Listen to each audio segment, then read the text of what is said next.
something new.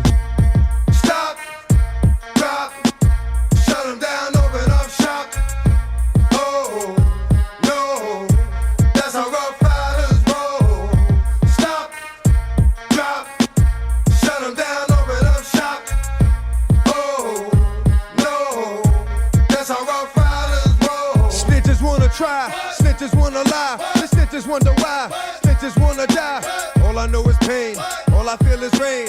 How can I maintain with madness on my brain? I resort to violence, my killers move in silence like you don't know what I silence. New York killers. All right. Good evening, everyone. Welcome to week number 2 on our fantasy podcast. This week in fantasy. Here I am, Commissioner, and next to me is Co-Commissioner, 13th Legion. How are you, sir? I'm good, Commish. Good to be here again for week number 2. Week number 2.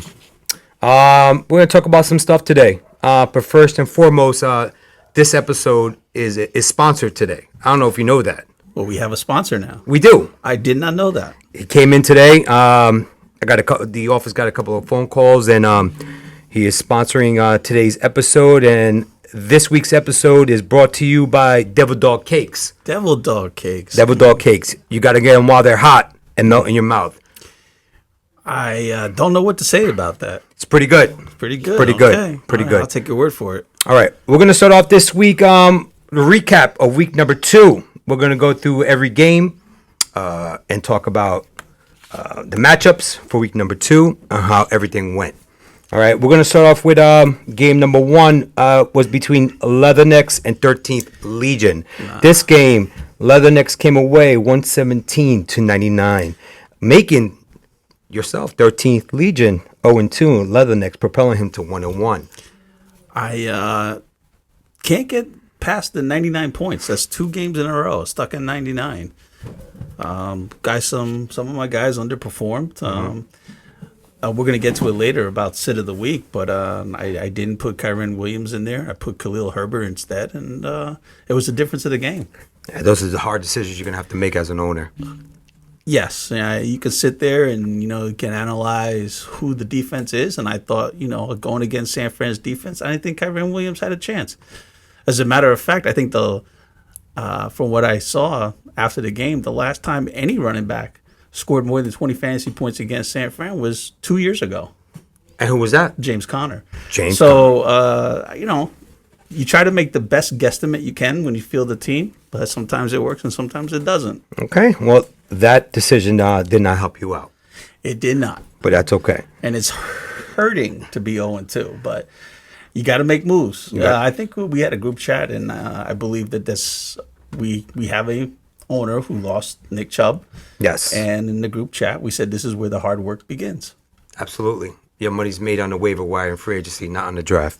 That's correct. All right, let's move on to game number 2. It featured Centerville versus Butt Fumble. This was a good game. You got Butt Fumble winning 125-112. Both of them coming into week number 3 are 1-1. What's your take on this one, Cole? I think that the running back situation for Butt Fumble is looking good. Surprising. If you really take a look at it, Brian Robinson last year, he suffered that gunshot wound, really set him back. But I think this is what Washington always thought that he was going to be, and it's worked out for Butt Fumble. Yeah. Well, listen, no one expected Cheetah to be held to 15 points. Certainly did not. Absolutely not. Where did that come from? Well, Bill Belichick's always clamps down their number 1 receivers, but 15 points from his main horse, that was a tough one to swallow. All right. You can always count on Belichick to come up with a scheme to stop your most potent weapon. It happens. All right, let's move on to game number 3. This one featured the Family Curse and Raider Nation. Raider Nation took it to him. 144-94, bringing Raider Nation 2-0, and Family Curse taking the L 0-2. I said last week that my brother could have the reincarnation of the Twin Towers. However, it was just one guy producing again, Justin Jefferson, of course, and this time Nico Collins. Right. Out of the blue. But he's doing well. He sure is. He's putting up points, and 2-0, it's always good. I want to talk about our family curse's number one pick, AJ Brown. I mean, what's the deal with him? What's your thoughts on that? Is it the offensive coordinator? It's not the way you're utilizing him? I just, I know there was some controversy. I know AJ Brown, there was talk about him being upset on the sideline. But I believe that it's just the flow of the game. I mean, when you have DeAndre Swift running for 175 yards, you don't have to pass much. And I think that was pretty much the game flow. Okay. That's not going to be that way every week. No. And I know Family Curse knows that also. AJ Brown didn't all of a sudden fall off the face of the earth and became a no skilled receiver. No, he's a great that's receiver. That's just the way it is. Yeah, you're right. Hopefully he comes around week number 3. All right, we'll move on to the next matchup. Ricky let me down 2 versus Crystal Blue. This is I took a rough L on this one. Crystal Blue came out on top, 152-138, despite both of us scoring a lot of points. I mean, 138, you don't expect to lose 138.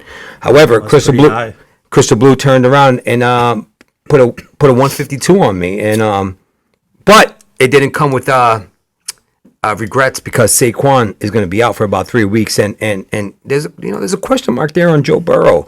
That calf injury started to tweak again, and I don't know.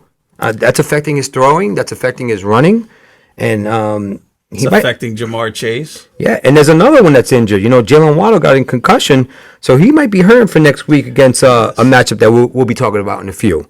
Yes, absolutely. I think that he's got a little bit of a triage center going over there with Burrow and Barkley and Jalen. He's got a tight bench though, so I think he can pull through. He can, I think there's a few guys there that can possibly weather the storm for him if anyone misses any time. Well, I tell you what, he got Kareem Hunt. He got Kareem Hunt in the on the bench and recently signed. Recently signed with the Browns.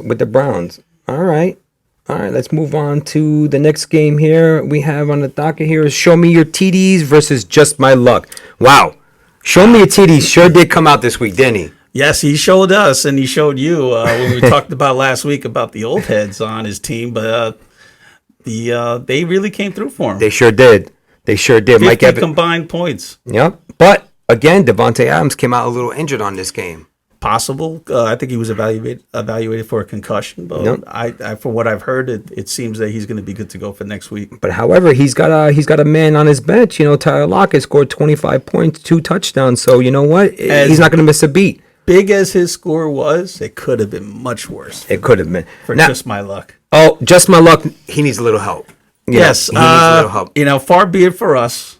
I mean, we're all professionals here, mm-hmm. and we're all owners, and far be it for me to tell another owner what to do. However, starting a running back that's out for the week is something we spoke about last week. We did speak about that. That was that might be incorporated into one of the most boneheaded plays of the week so far. One of the most boneheaded plays of the week is starting Cordell Patterson. Well, you knew he wasn't going to play. You knew he wasn't going to play at all. I mean, listen, that's a problem. He's got pretty good wide receivers, Debo, Jamar Chase. Nobody is expecting Jamar Chase to have 8 points. Jamar Chase usually gets 25, maybe 30 points a game. But with Joe Burrow being hurt, it's it doesn't look too good for him. What I also have a question mark is that the waiver wire pick of the week, he left on the bench with 30 points. That's right. Not that it would have turned the tide and made him win the game, but I don't know. It's just question marks. That's true, but that's what it's all about. But that would be resolved because absent a flag thrown, I believe Puka Nacua will be on my team next week. Yes. I did pull off a trade with Just My Luck, Kyren, for Puka. That's right. Ram for a ram. He needed a running back. You needed a receiver. I did. He took a shot. You took a shot, and you both pulled the trigger. He was the last pick of the draft, so he paid dividends. He sure did. All right, let's move on to the last game we're going to talk about for week number 2 recap is El Nino versus Devil Dog. Tight game. It sure was a tight game. Devil Dog pulled off the victory 92-87. And we said it was Master and Padawan last week, and You could have described that one as a wrestling match within a phone booth. It sure was. It sure was. The only thing is that El Nino took a big L on this one. He lost Nick Chubb for the year. Yes, That's a tough loss. That game could have easily been El Nino's if Nick Chubb, played the entire game. We'll never know. Unfortunately, that nasty that injury. So it's unfortunate.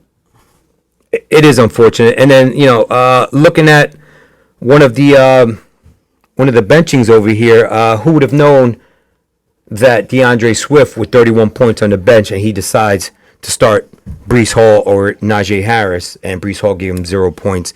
I'm sure he won't make that mistake again. I don't know. I say that only because you figure Kenneth Gainwell's going to come back next week, and DeAndre Swift will not be the only running back on Philly. Yeah. I say that because you can't say Breece Hall also forgot how to become a running back. It was Dallas's defense after all. I don't know if you would, necessarily play DeAndre Swift next week. Maybe over Najee Harris, yes. Well, we talked about Najee last week. He's not doing too well. Pittsburgh's not doing too well. The whole team's not doing too well. That being said, I reached out to Double Dog, and I highlighted this game as the game of the week between father and son. I gave him a call, and he did an interview. Really? Absolutely. And, I'm going to play it, and I want you guys to listen to it. Okay, can't wait to hear it.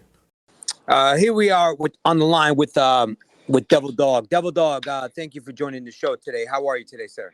Good afternoon. Good afternoon. A beautiful day today. Very beautiful day. How you been, Commish? I'm doing well. So we'll talk quickly on this week's game. I highlighted your game versus your son El Nino because it was an important game. You both going for 2-0. I believe. I'm not sure if he was 1-0 or 1, but it was a big game between father and son. He had Nick Chubb going last night, and Nick Chubb got a season-ending knee injury. So tell me how that helped your game out last night. It helped me out a lot because it saved my ass because I kind of messed up. I didn't put my running back, the running back for Philadelphia Eagles, because since he didn't do nothing last week, I said, you know what? Let me just sit him down again. Stupidest mistake. That guy scored 31 points on Thursday. So Sam was riding me throughout the whole day, throughout the whole weekend, saying, all right, you screwed up. Watch, I'm going to beat your butt. So I'm just like, relax, man. It's just, I just sat him down like I explained, that he didn't do good last week. He didn't touch the ball at all. So I said, I'm going to ride with the guys I got on my line. But when I saw, oh my God, when I saw how the score was on Sunday, that Sam was up by 5 points, and I was like, oh my God, I had to rely on Najee and O'Valley, my wide receiver and my running back. Mm-hmm. Yesterday's game, and I'm watching the game, and I'm like, oh my God, Sam is beating me now by like 5 points again. He was like 80, 87. I was like 70 something. And I was like, oh my God, this ain't. But when I saw Nick Chubb get hurt, I said, oh, I'm going to win this game now. I mean, I'm sorry about the misery. I hate seeing a guy. And that was, dude, Commish, I saw that video and I was cringing. I was holding and rubbing my knees, man. Oh my God, that was the worst hit I ever saw in my life. Well, but I still was barely making it. And I was there, finished watching the game with the Saints. After that, I had to run to the Pittsburgh to see what Najee was doing, and he only scored 5 points, and that was it. Yeah, Najee drove me crazy. You're right. Najee's having a rough year. He's having a very, very rough year for your team. Pittsburgh's having a rough year. The whole team, the quarterback, the running, the wide, no one's doing nothing. Listen, that's what fantasy's all about. Yeah. You could be up by 10 points. You could be up by. Look what happened week 1 with Aaron Rodgers. Yes. He went down 3 seconds. 3 seconds into the game, or 3 series into the game, the first series, and he's out. But that's pretty funny. So it's best. So it's fair to say that you guys are doing a lot of banter last night. You were talking a lot of shit to your son. Yeah. He was talking a lot of shit. He was salty as hell when he came back from work. He says, I'm done. He goes, I'm going to have an open market, clearance sale. He was doing an AJ. AJ special coming up. Oh, that's great. That's what fantasy's all. I mean, listen, it's a shame. God bless Nick Chubb. Yeah. He was a great play. He is a great player. No, he is. I don't wish any injuries on anybody. However, you know what? hey, injuries are part of the game, but you know what? You're 2-0. You're 2-0, and your team's looking strong. Now, don't forget, you might start this guy next week, and he might give you 5 points a game. So But I know. you never know. Luck of the draw. Yep. It's a luck of the draw, and again, that's Yeah. what fantasy is all about. But I'm glad you and your son had a great time.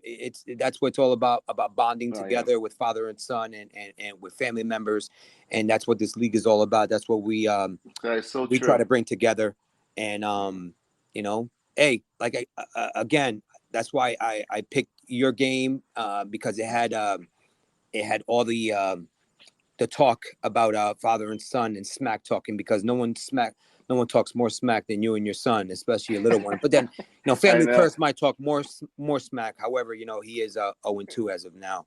But things could change. Things could change. Yeah, You never things know. have Week changed. by It's week. still early. It's still early. It's still early, Commish. It's still early. Wait, Commish, man, this is a great app, man. It's really good, and I like the interview and everything. What you and the other co-commissioners doing. Yeah, Awesome job. it. Appreciate it, guys. Listen, I appreciate you taking time out of your busy schedule. I'm going to let you get back to work, or do what you do. And we'll be in touch maybe next week. If you go 3-0, we'll talk about the recaps this week, and we'll talk about who you're playing next week. You take care of yourself, Devil Dog. You too, Commish. Take care. And Bye-bye go now. Devil Dogs. What do you think about the interview? I think it was pretty good. I hope we do more of those. We will. We need that in-depth explanation. Well, it's or at least how you feel. You could see it in his voice. You could hear it. You could hear it how his son, the pain in his son when he came home and he wants to sell off his team. You could just hear it, can't you? Sounds like AJ. Well, AJ 1-1. I don't think he's selling anytime soon. You never know. He's one loss away from selling. That's true. All right, we're gonna move forward with the program. We just touched on some league news that we talked about. Trades. Obviously, we know 13th Legion traded Kyrie Williams to Just My Luck for Puka Nacua. That's up for review. I think that's going to go through. I don't think anyone's going to have any opposition to that one. Let's talk about the number one consensus pickup for week number 3 coming up. And I believe that was by Family Curse. Family Curse playing the waiver wire. He is. He doesn't do it often, but this was a good one. This was a good one. He picked up Jerome Ford, and he feels this will help out his team. I think it will. I think it will also. As we said earlier, I know Cleveland signed Kareem Hunt, but they also had him do a tryout prior to signing him, which is kind of unusual only because he played with them. Yeah, but he's been out of football for about a couple of weeks now, so just want to make sure he's up to, he's in shape. Me personally, I don't believe that Jerome Ford's going to handle every carry anyway. No running back in the NFL can. So having Kareem Hunt not necessarily detracts from Ford's pickup by Family Curse. I think it's still a great pickup. I believe it's a good pickup as well. All right, let's talk about the worst benching. I highlighted something on the paperwork here. I think my take is El Nino not starting Dak Prescott over Mac and who? Mac and Cheese Jones. Yeah. That would have propelled him for the victory. That's number one. The other one that you pointed out was yourself. It was me. It was yourself. I have to listen. I have to be honest and be straightforward with my evaluation. If I would have played Kyrie, and I say again though, I don't know if I would have. Hindsight 2020. I don't know if I would have played Kyrie going against San Fran's defense, but if I would have, could have, and should have, I would have taken the W instead of the L. Okay. All right. I think those were the 2 biggest outliers. So do I. Let's talk about next week's matchups. All right, pivotal week. You consider we have a very interesting league right now where there's I think 3 2-0 teams, 2 0-2 teams, or 3 0-2 teams, and everyone else is 1-1. All right, let's talk about them. This week you got Leathernecks facing El Nino. You got and El Nino needs this one. All right. I believe Leathernecks is favored to win by a point, isn't it? Again, we got some low scoring games and we got some high point spreads, but that's going to be a big game for. Again, they're both 1-1. It's always a big game every week. No one wants to take the L. But I think this is one where El Nino's going to have to pull his bootstraps up because he did lose Nick Chubb. and he's going to have to make some wise decisions on who he starts. Okay, that's a fair point. Let's go to game number 2, Son of Bell versus Devil Dog. This is a good one, you know. Devil Dog on top of the division. On top of the division, even the sun got to shine on the dog's one day, right? I believe so. Yes, I think you're right on that. All right, good. All right. Well, good luck to Devil Dog and Son of Bell. All right, let's go to game number 3. You got 13th Legion versus Buff Fumble. I gotta admit, Joe. What is it, Kamish? 0-3 will not look good on you. It just doesn't. It doesn't fit you. I don't think I've ever been 0-3. It doesn't fit you. 0-3, 0-3, and he's I'm projected to lose. And he's favored by 16 points. And it doesn't look good. Amon Ra has a turf toe injury. He might not play. You know, I'm forced to start Jalen Warren as well as Elijah Moore. You're starting Elijah Moore. Yes. Well, you know what? That might change depending on when this trade goes through because I put Puka in there. Okay. But again, it's tough when you're, you know, again, I have another guy going up against San Fran's defense in Darren Waller. I don't believe that he would be the smart choice. Watch me be proven wrong, obviously, on come Monday when we're sitting here whenever we do this taping. And we're sitting here and we're talking about that was a boneheaded play and I left him on the bench. But you never know. Well, we'll see. We'll see starting tomorrow. But 0-3 would be very, very tough. But this is the time. I'm starting to make moves. I want to do trades, working the waiver wire. All right. It's not over till it's over. It sure isn't. All right. Next game, Family Curse versus Show Me Your Titties. Show Me Your Titties is favored by 20 points in this one. This is another game where a potential team can go 0-3. I know that the owners of the Family Curse will not be happy going 0-3. I know also that they're not going to give up on the season and anything like that, but you know it's tough to come back from that. It sure is. We're going to have to do an analysis of how many teams started 0-3 and actually made the playoffs. Maybe I'll do that research and we'll bring that back next week. All right, maybe we could bring it to next week's episode. All right, this one here, the next game we have on the docket here, Ricky Let Me Down versus Just My Luck. I'm favored by 21 points. Let me take a look at this roster here. Listen, that depends. Hold on. That being said, I don't take anyone lightly in the league. I zero because any given Sunday. However, absolutely. Well, I mean, you just have to take a look at Leathernecks and myself from last week. Absolutely. I mean, he still has those wide receivers down below, but he doesn't have Puka Nacua. But he will not have Puka, right? But he would have Kyron Williams, and yes. You never know on that one. And he's got Jonathan Taylor looming in the background, and Cam Akers might get traded, so you never know.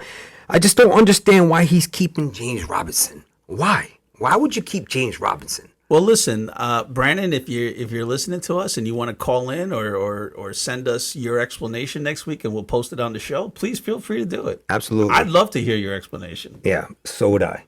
I'm sure the rest of the league would too. I don't know. All right. The final game of the week, as a matter of fact, I pinned it as the matchup of the week. I believe it is the matchup of the week. That's Raider Nation versus Crystal Blue, the battle of 2-0s. Raider Nation is favored by 16 points here. We just spoke about Joe Burrow, his injury. We talked about Miles Sanders in Carolina. I mean, that's another one that's kind of iffy. Bijan Mustard's always going to get his, I believe. Josh Reynolds he's getting a touchdown or two a game. He's proven well. I think he's number 2. But Amon Ra, if he's hurt, he becomes number 1. Josh Reynolds take a big climb in those rankings if Amon Ra does not play. Yes, absolutely. That's right. I mean, he's got Devontae Smith here. Devontae Smith is the one that for now, it looks like it's his first read right now in Philadelphia. It looks that way, yes. Jalen Waddle knows, although this might be the week of the squeaky wheel gets the oil. Maybe. Because AJ put on that tantrum on the side, so you never know. Okay. Got to keep everyone happy. That's true. And now you have Jalen Waddle, who's concussion protocol. He might not play Sunday. That'll hurt him. And on the bench, he's got Jerry Jeudy, KJ Osborne, and Jackson Smith for Seattle. And I believe Jackson Smith is injured right now. All right, so I think the players on his starting lineup are all going to start eventually when it's all said and done. I don't know about Miles Sanders. I know there was a little talk about him having a pec injury, but I don't know if it's enough to keep him out. But I think that his starting lineup is going to be as such come Sunday. All right. But that's going to be a big game because, starting off 3-0 is a big deal. It's a huge deal, especially, unfortunately, I'm in their division. It's the top three guys with the most points so far. So I'm fighting for that third playoff spot as we Your speak. division's going to be very tough. Usually it's the other way around. Usually my division, the South, is usually the ones that are 3 or 4 teams battling it out. But I think that your division is the team is the division to beat this week or this year. That's correct. Speaking about divisions, let's go over the standings real quick. I mean, we just spoke about them. We just touched on them, but I'm going to go over the North Division. You got Raider Nation leading Division 2-0. You got Crystal Blue right behind him 2-0. However, Raider Nation is above him because he has most points scored. Ricky Let Me Down is behind 1-1. Show Me Your TDs is behind me. You got Family Curse 0-2 and Just My Luck 0-2. Then you have the South Division. Devil Dog. We haven't said that in many years. Devil Dog leading Division 2-0. Devil Dog, even though he doesn't have the most points scored, doesn't matter. It's when you score them. It's when you score them. Then you have El Nino 1-1, Butt Fumble 1-1, Son of El 1-1, Leathernecks 1-1. 13th Legion, you need a win. I Bad. do. I'm bringing up the rear, but you take a look at the parity within the league, and it's still very close. It's by no means is anyone running away with anything. I have a lot of season left to go, and I think everyone still has hope. And as long as they work the waiver wire and perform some trades, I think every team will be in it at the end. Especially in our league, only because our trade deadline is the last week of the year, and as we saw last year, you can make that last minute trade and still win, even if you're a little bit above 500 team. Look what happened to Son of El last year. What was he 8-6? He was ranked number 7th in the playoff push. Yes, he just squeaked into the playoffs, and he ran through the playoffs, and he took the championship. He sure did. All right, listen. Again, that's all I have for this week's episode. Next week we'll pretty much touch on the recap of week number 3. Can't believe it's week 3 already. It's week 3 already. Games are going to be played on Thursday night, so make sure you guys set your lineups. We have another 2 games, I believe, on Monday night, so don't forget those 2. It's going to be fun. I believe the league is progressing. I think everyone's doing well. Besides Just My Luck, make sure you start the players who actually play. Don't make a bonehead play and not start the players that not. Yeah, you don't want us to call you out on this podcast. You don't want, which we just did. Yes, You can't do that. We talked about that last week. We're going to call you out. That being said, Co, I appreciate you coming out to the Commissioner's Cove today. My pleasure. Thank you very much for coming in. I appreciate the guest speaker. I appreciate the interview with you. I appreciate. Give a shout out to our sponsor. Shout out to Devil Dog Cakes. Yes. I appreciate the. I would be eating one right now, but the kids ate them all.